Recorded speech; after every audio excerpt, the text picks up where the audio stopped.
Hello and welcome back to my channel, Pet Haven Fun. Today's video is going to be the first video of a series of videos. Today is the before video.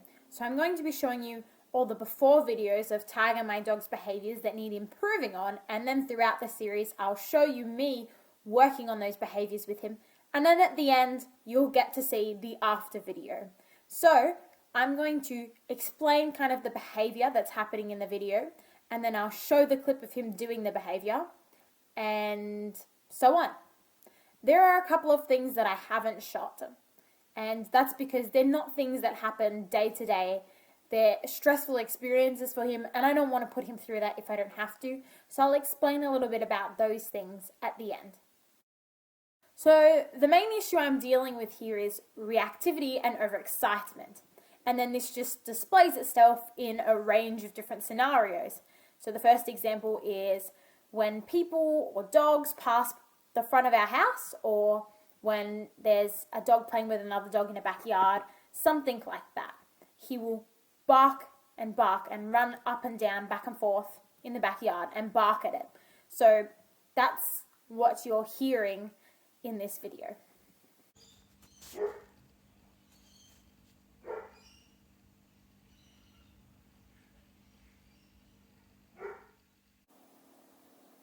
So the next scenario which I see this reactive behavior is actually when someone comes to our door. It can be someone delivering food, someone delivering parcels, or even someone that he knows really, really well coming to the front door. He doesn't normally do it if I'm coming home to the front door, but most other people he will bark at regardless of whether he knows them or not. So this is what you're hearing happening here. I was waiting for a food delivery and I got the camera up because I knew someone was coming, and I caught him barking. So this is what he does.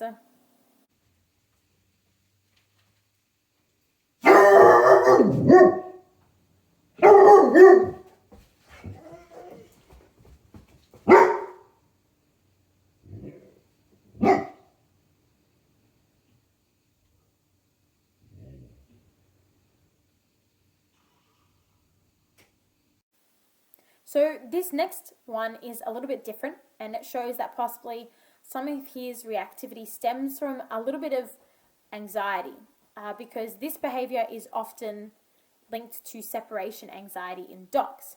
So this clip, he's behind the baby gate in the kitchen, and I'm in just the next room, but there's no door, and he's whining.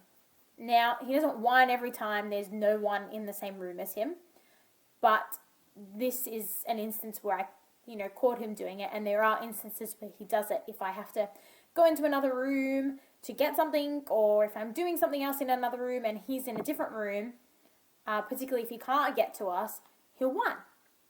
So that's what's happening in this video here.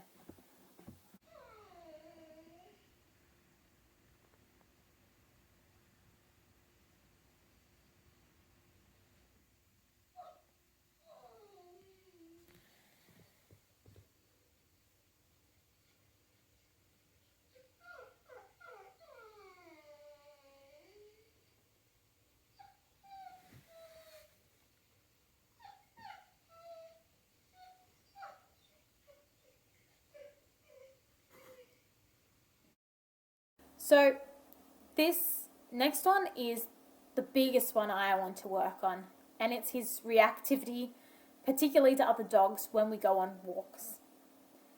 Now, when we go on walks and another dog comes past us, even if it's on the other side on a footpath, he will bark and lunge and whine and try and pull towards them, and he's strong and I have to hold him back because otherwise he'll just dart across the road, and that's bad for his safety. I also just want walks to be pleasant for him and myself and everyone else who's trying to walk their dog. So that behavior is what you can see here.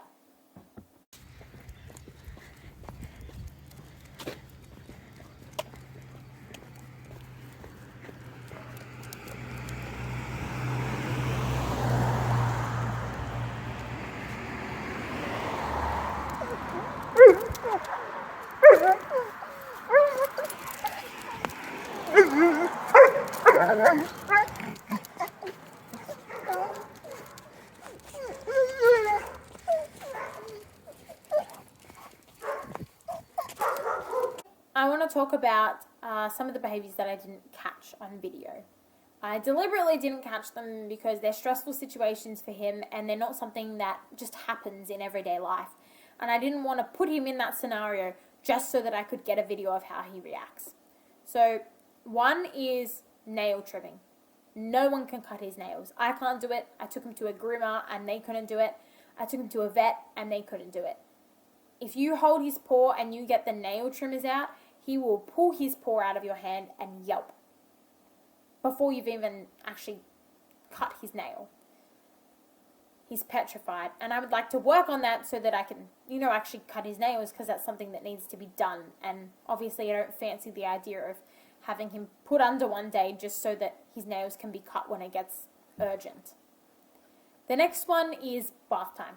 He doesn't like water in general, so as you can imagine, bath time is not a fun experience. I've tried multiple different ways, but he just doesn't like water. And so I would like to get him used to water so that bath time isn't such a stressful experience and difficult experience for both of us, and so that he can actually just enjoy playing in water like other dogs do. The last one is a little bit different. I didn't catch it because I can't really predict when he's going to do it, but I suspect it's just a behavior that's come about being anxious. He chews and licks at his paws a lot, and from my research, that can be a sign of anxiety in dogs. And if it's not, I would like to kind of encourage him not to do it, because he often will do it late at night when, people are trying to sleep, and that licking sound, it keeps you awake. So I would like to work on that as well. That's it for this video. I hope you enjoyed, and remember to follow along in all the videos so that you see how Tiger improves. Don't forget to like and subscribe, and I'll see you in the next video. Bye!